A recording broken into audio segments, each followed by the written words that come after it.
EC2 बनाना है अपने को। सबसे पहला क्या होता है? EC2 सर्च करेंगे, ठीक है। EC2, ये आ गया EC2। ठीक है। EC2 के बाद नेक्स्ट स्टेप क्या है?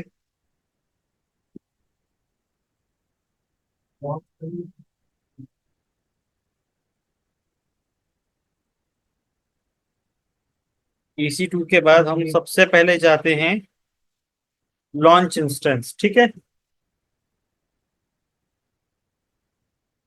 लॉन्च इंस्टेंस पे हम क्या करते हैं, नाम देते हैं मशीन का। ठीक है। टेस्ट मशीन नाम दे दिए। अब ये AMI क्या है? ये है ऑपरेटिंग सिस्टम अपना। ठीक है। हाँ, लॉन्च इंस्टेंस को क्लिक करूंगा। अब यहाँ पे AMI है। AMI मतलब कंप्यूटर का ऑपरेटिंग सिस्टम, ठीक है। तो अपन ने यहाँ पे भी यूबंटू सेलेक्ट कर दिया। यूबंटू सेलेक्ट करने के बाद फ्री टायर अभी रहने दो। 24.04 LTS, लॉन्ग टर्म सपोर्ट, ठीक है। तभी LTS रहने दो, ठीक है। इसके बाद इंस्टेंस टाइप। इंस्टेंस टाइप में मैंने क्या बताया था, रिसोर्सेज रहेगा। रिसोर्सेज में रैम और प्रोसेसर। अभी बेसिक काम करना है अपने को, तो अपने को एक प्रोसेसर और 1 GB रैम सफिशिएंट है। ठीक है। तो यहाँ पे नीचे बहुत फ्री में यही देता है, बस T2 माइक्रो है फ्री, बस। और कुछ नहीं है पॉकेट में। ठीक है। तो यहाँ पे आपको T2 माइक्रो के नीचे दिख रहा है 1 वर्चुअल CPU और 1 GB मेमोरी। ठीक है। तो यहाँ पे आप कैसे सेलेक्ट करोगे? आपके रिसोर्सेस रिक्वायरमेंट के हिसाब से। आपको 1 CPU चाहिए, 2 CPU चाहिए, 4 CPU चाहिए, रैम कितना चाहिए, उसके हिसाब से इंस्टेंस टाइप सेलेक्ट करते हो। ठीक है। ये सिर्फ एक T2 माइक्रो ही फ्री दे रहा है। की पेयर कल अपन ने बनाया था, अपन की पेयर कल का यूज कर लेते हैं।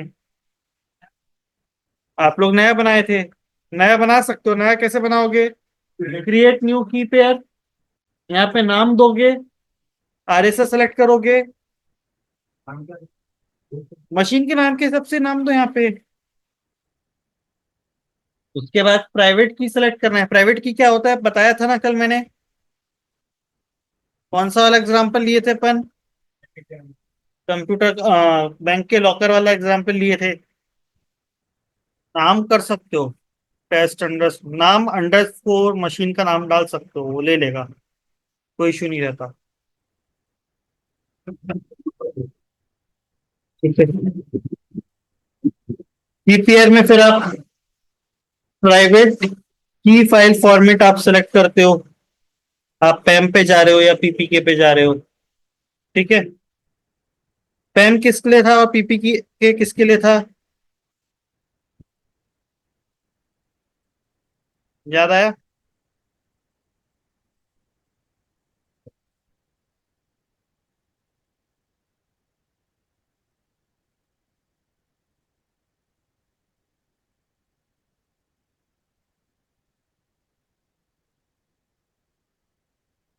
पैम जो था आपके लिए, पैम किसके लिए था? SSH के लिए। SSH कनेक्टिविटी के लिए पैम यूज करते थे। PPK क्यों यूज करते थे? PPK हम यूज करते थे बेसिकली पुट्टी टाइप के एप्लीकेशन के लिए। ठीक है। पुट्टी थर्ड पार्टी सॉफ्टवेयर है। विंडोज पे भी आप डाउनलोड कर सकते हो, आप लिनक्स पे भी डाउनलोड कर सकते हो। ठीक है। तो अगर आपको पुट्टी के थ्रू कनेक्ट करना है तो आपको प्राइवेट फाइल कौन सी चाहिए? PPK। और अगर आप SSH के थ्रू कनेक्ट करना चाह रहे हो तो पैम पे काम बन जाता है। तो ये आप सेलेक्ट कर सकते हो अपने हिसाब से कौन सा करना है। ठीक है।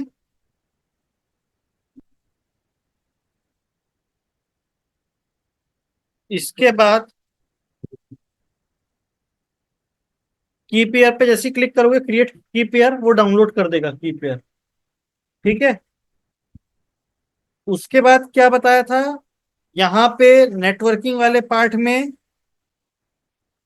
Auto assign public IP enable होना चाहिए, क्योंकि क्लाउड कंप्यूटिंग है, मशीन कहीं रिमोटली रखी हुई है, आपके हाथ में नहीं है। तो आप मशीन को कनेक्ट कैसे कर सकते हो? आईपी एड्रेस के थ्रू। इंटरनेट पे चलेगा तो आईपी एड्रेस के थ्रू कनेक्ट करोगे। ठीक है। तो अगर उस मशीन का आईपी एड्रेस ही नहीं है तो कैसे कनेक्ट करोगे? नहीं कर सकते। ठीक है। इसलिए ऑटो असाइन पब्लिक आईपी हमेशा अनेबल रखोगे। अगर डिसेबल है तो यहाँ एडिट ऑप्शन पे जाना है और यहां से अनेबल कर लेना है। ठीक है।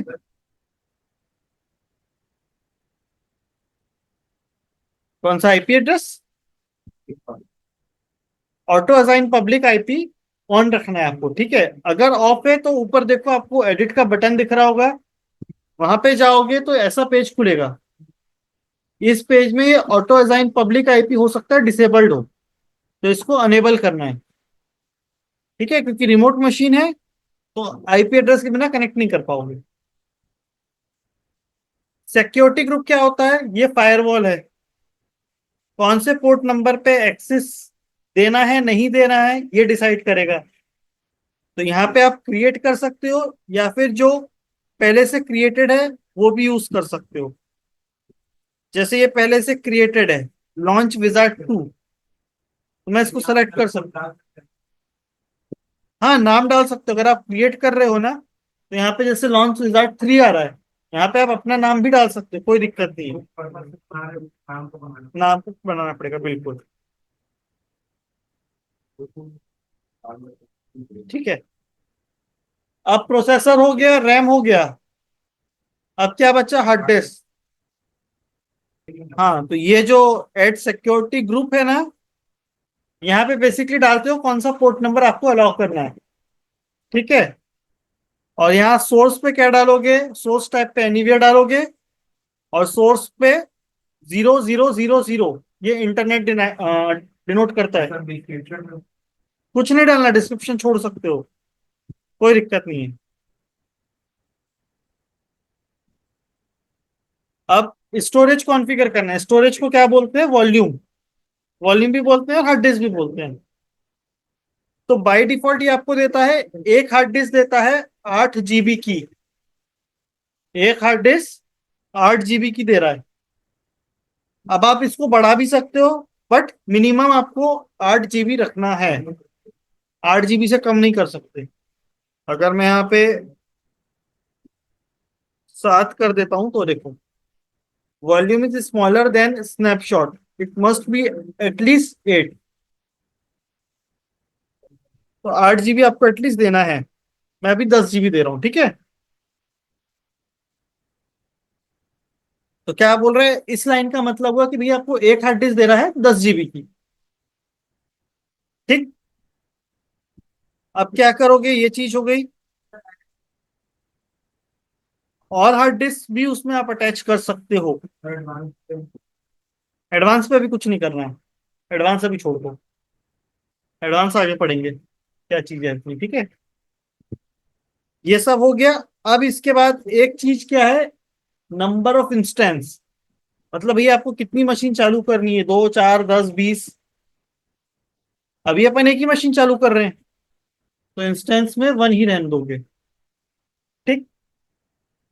और यहां जाके लॉन्च इंस्टेंस पे क्लिक कर दो। अब देखो मशीन बन रहा है। आ गया message, successfully initiated launch of instance. यहाँ आके क्लिक कर दो ऐसा। अब ये मशीन देखो रनिंग में आ गई मशीन, ये वाली टेस्ट मशीन। ठीक है। अब अगर आप यहाँ देखोगे तो इंस्टेंस टाइप क्या है? T2 micro. T2 माइक्रो है, मतलब रैम कितना मिलेगा और हार्ड डिस्क कितना मिलेगा और प्रोसेसर कितना? रैम एक है, सीपीयू एक है, T2 माइक्रो। तो दोनों चीजें एक एक मिलने वाली है अपने को। अब अगर आप देखोगे यहाँ पे तो डिटेल दिखा रहा है, मशीन का नाम बता रहा है, इंस्टेंस आईडी बता रहा है, इंस्टेंस स्टेट बता रहा है, रनिंग पे है, इंस्टेंस टाइप क्या है, T2 माइक्रो है। ठीक है। जोन बता रहा है, पब्लिक आईपी बता रहा है। और एक बार रिफ्रेश करना तो।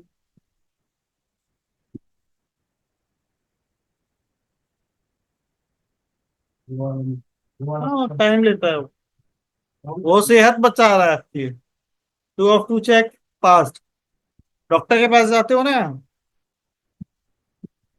डॉक्टर के पास जाते हो ना चेकअप कराने, तो ये भी चेकअप हो रहा है इसका, ऐसे ही समझो। हाँ, तो 2-4 मिनट बाद उसको रिफ्रेश कर लेना है। हो रहा होगा ना सब, टाइम लेता है ना। हो गया रहा। अब यहाँ पे पब्लिक आईपी दिखा रहा है आपको, आईपी वर्जन 4। वर्जन 4 कितने बिट का है? आईपी वर्जन 4 32 बिट का है। ठीक है। अब ये मशीन को कनेक्ट करने के लिए मेरे पास कुछ ऑप्शन है, जैसे कि यहाँ कनेक्ट करता हूं, यहां से जाके अगर मैं EC2 इंस्टेंस कनेक्ट करूंगा, अगर मैं करूंगा तो ब्राउजर के एक नए टैब पे मशीन खोलेगा मेरी। ये EC2 इंस्टेंस कनेक्ट करूंगा, अगर यहां से कनेक्ट करता हूं, तो ये जैसे टैब खुला हुआ है, ऐसे एक ऐसे टैब में खोलेगा मशीन।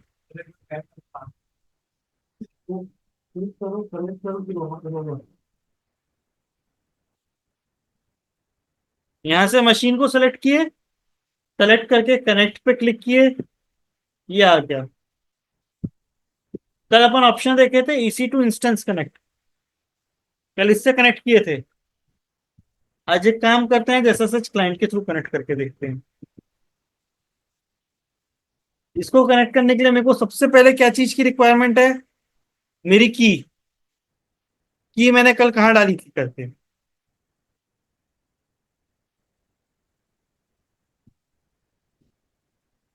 मैंने अपनी कल की डाली थी डाउनलोड फोल्डर पे।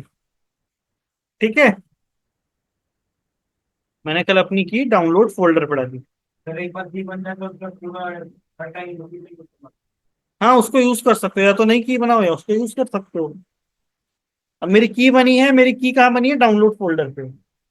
मैं अब SSH क्लाइंट के थ्रू कनेक्ट करके दिखा रहा हूँ। ठीक है। इसके लिए सबसे पहले क्या करना है, की परमिशन बदलनी पड़ती है। तो ये दिया हुआ है इसने कमांड, कॉपी करे, टर्मिनल ओपन करते हैं अपन, CD डाउनलोड पे गए, तो हैं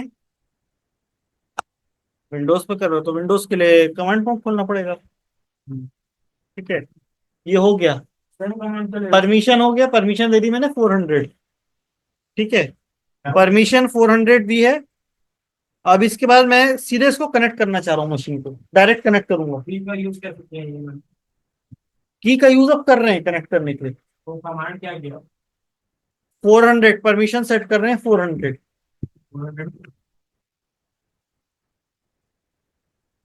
एक काम करो, इसकी परमिशन लिस्ट रखे रहो आप लोग। ठीक है, CHMOD 400, और यहाँ पे आप इसको मेन्यू पे देख सकते हो, इसको क्या दे रहा है।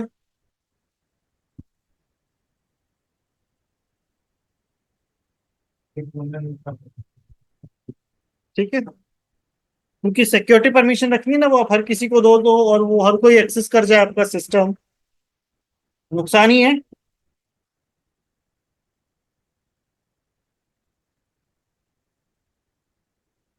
अब करना क्या है, मेरे को कनेक्ट करना है, उस मशीन से कनेक्ट करना है अपनी मशीन से। तो ये नीचे कमांड दिया हुआ एग्जाम्पल वाला देखो, इसको चुपचाप यहां से उठा के कॉपी करें, टर्मिनल पे यहाँ पे आकर के पेस्ट और एंटर। यस बोल रहा है, कर दिए यस। अब यस कर दिया, अभी देखो मशीन से आप कनेक्ट कर लियो, ये आपको दिखा रहा है Ubuntu @ IP और मशीन की IP एड्रेस। ये Ubuntu क्यों बोल रहा है शुरुआत में? क्योंकि यूजर नेम है Ubuntu। ठीक है, अब मैं यहां से कुछ भी कर सकता हूं, मैं यहां से मशीन को अपडेट कर सकता हूं। कैसे? sudo apt अपडेट,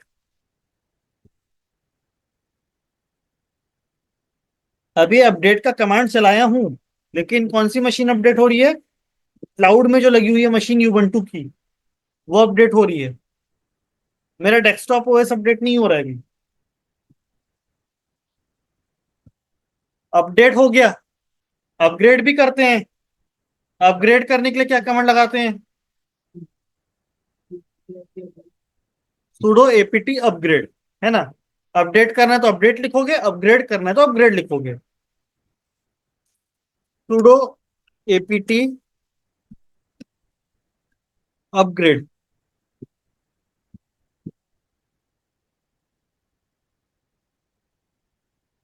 अपग्रेड हो रहा है।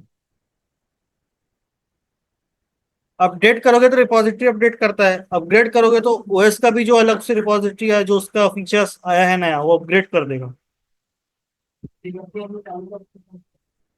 हाँ, जब भी आप चालू करते हो तो एटलीस्ट अपडेट तो करोगे आप। भले अपग्रेड महीने में एक बार करोगे, लेकिन अपडेट तो करोगे ना। तो जितनी बार भी सिस्टम खोलोगे, एक बार तो अपडेट कमांड चलाते हैं। हो गया अपग्रेड।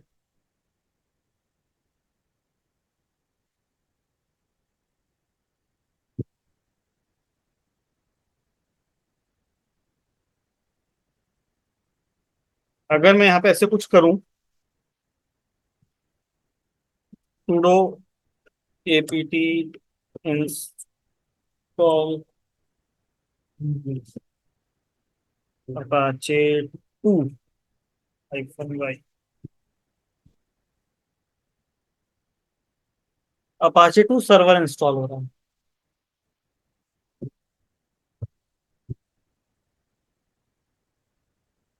एक बार चेक करते हैं क्या कंडीशन है। sudo system ctl status apache 2।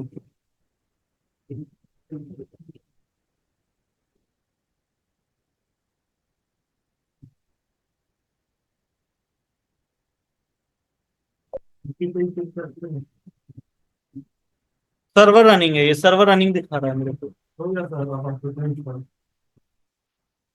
अब मेरे को अगर चेक करना है तो मैं काम करता हूँ, इसका आईपी एड्रेस उठाता हूँ,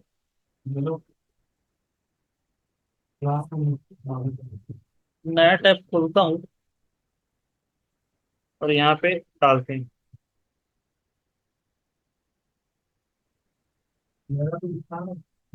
मेरा उसका ब्राउजर का इशू होगा ना। मेरा साइड में आईपी दिया था, उसको ले लिया।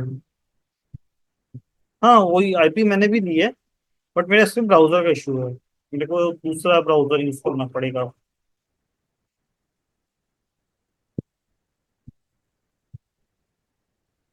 अगर तो प्राइवेट आईपी को ले लिया, प्राइवेट आईपी को लोगे तो थोड़ी नहीं चलेगा। प्राइवेट आईपी नहीं चलता। हाँ, दिया रहता है, बट प्राइवेट आईपी चलेगा नहीं। हो गया, ये देखो, हो गया। मतलब मेरे को अगर वेबसाइट होस्ट करनी है तो ये मेरा वेब सर्वर होस्ट हो गया है। अब इसके अंदर मैं अपनी वेबसाइट लगा के उसको कॉन्फ़िगर कर सकता हूँ, तो वो होस्ट हो जाएगी। आईपी एड्रेस है ना, आईपी एड्रेस को कॉपी किए, पब्लिक आईपी एड्रेस को, और वेब ब्राउजर पे जाके ऊपर न्यू टैब पे पेस्ट करके एंटर कर दिए।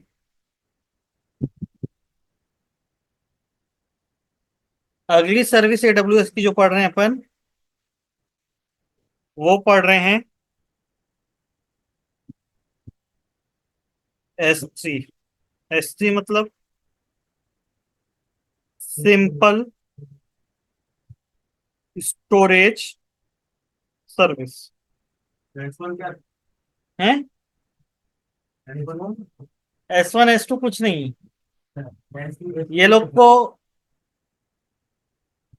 भूत चढ़ा हुआ था सर पे नंबरिंग करने का, तो उन्होंने उस भूत को उतारा। उस भूत को कैसे उतारा? सर्विस को नाम दे दिया S3। S3 क्यों दिया? सिंपल का एस, स्टोरेज का एस, सर्विस का एस, तीन एस आ रहे हैं तो उन्होंने नाम दे दिया S3।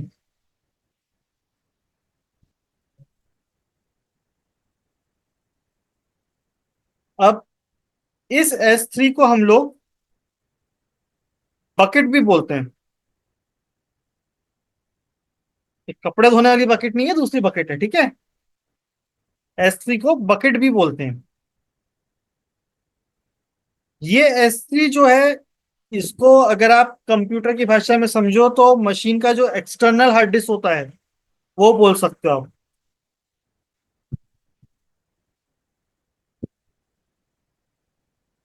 मशीन का जो एक्सटर्नल हार्ड डिस्क होता है इसको वो भी बोल सकते हो।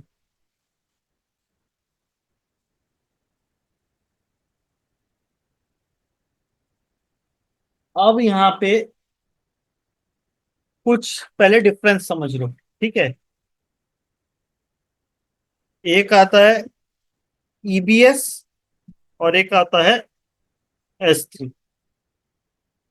EBS जो है इसको आप वॉल्यूम बोलते हो, जो अभी इंटरनल हार्ड डिस्क अपन सेलेक्ट कर रहे थे ना, 8 GB, इसको वो बोलते हो elastic block storage.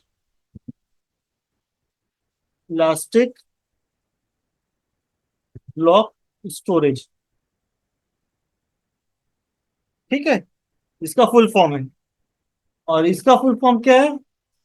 Simple storage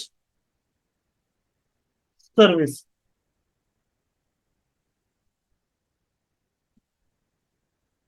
और डिफरेंस क्या बनेगा इसका?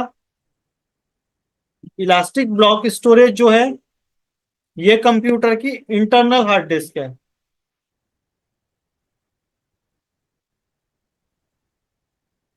ये कंप्यूटर की इंटरनल हार्ड डिस्क है। S3 जो है ये कंप्यूटर की एक्सटर्नल हार्ड डिस्क है।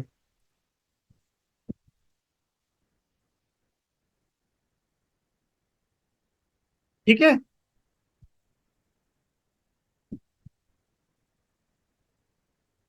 ये जो डेटा सेव करता है, ये डेटा सेव करता है ब्लॉक लेवल पे। ब्लॉक लेवल पे, ठीक है। ये जो है ये बेसिकली डेटा सेव करता है ऑब्जेक्ट बेस पे।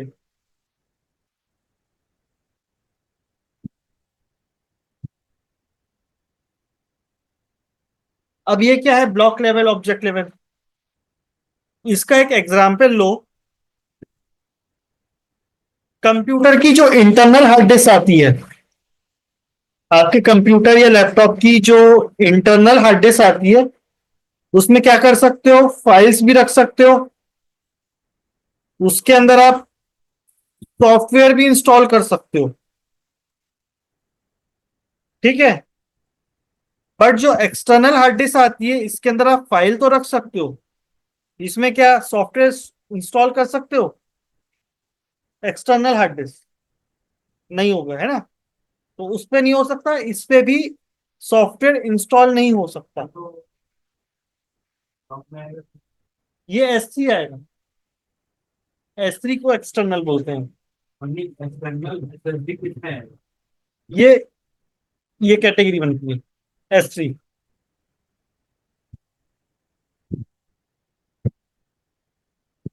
इसके अंदर जो रहता है, जो सेव होता है, इसको आप बोलते हो फाइल्स। इसके अंदर जो कुछ भी सेव रहता है उसको आप बोलते हो ऑब्जेक्ट।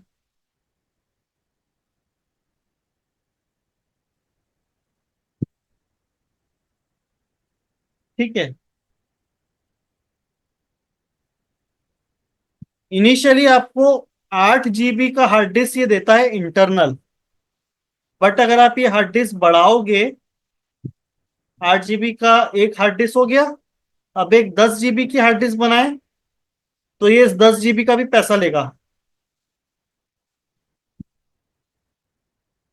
इसमें लिमिटेड होता है स्टोरेज। मतलब 10 GB का हार्ड डिस्क लियो तो 10 GB का ही डेटा डाल सकते हो। अगर आपने 10 GB की हार्ड डिस्क ले ली है इंटरनल, EBS इसको बोलते हो, ब्लॉक स्टोरेज, तो उसमें आप 10 GB का डेटा ही डाल सकते हो। 30 GB तक आप फ्री एक्सेस ले सकते हो, ठीक है। S3 में ऐसा कोई टेंशन नहीं है, अनलिमिटेड।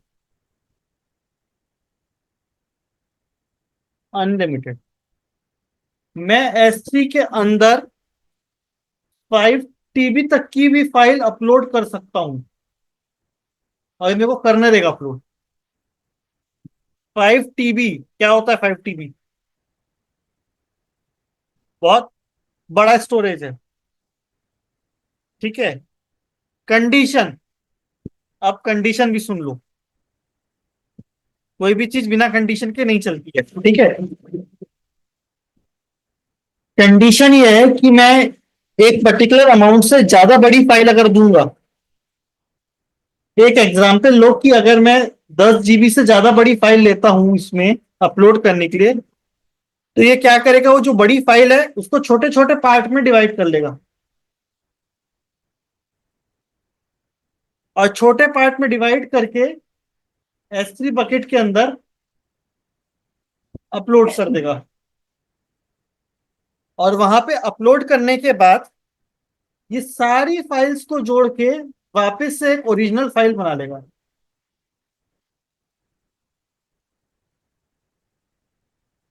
मतलब ज्यादा बड़ी फाइल है तो छोटे छोटे पार्ट में डिवाइड कर देगा, अपलोड कर देगा, अपलोड करके कंबाइन करके वापस ओरिजिनल फाइल बना लेगा।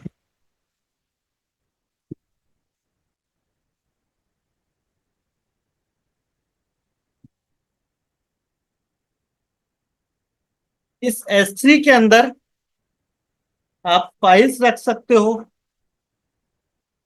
PDF रख सकते हो, फोटोज रख सकते हो, वीडियोस रख सकते हो, सेपरेट डेटा रख सकते हो, ये सब चीजें रख सकते हो। सब चीजें ऑब्जेक्ट बेस्ड है, ये थोड़ा सा इंटेलिजेंट है। S3 बकेट इंटेलिजेंट है।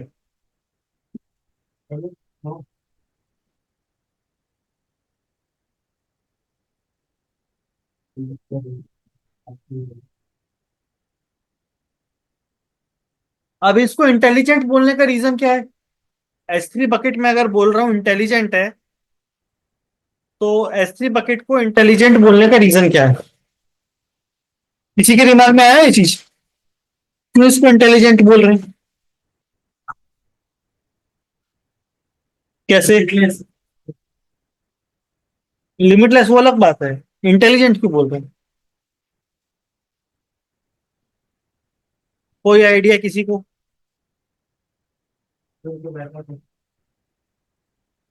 ठीक है, और भी कुछ रीजन? इसको इंटेलिजेंट इसलिए बोला जा रहा है, नहीं वो भी एक ऑप्शन है, बट कुछ और भी ऑप्शन है।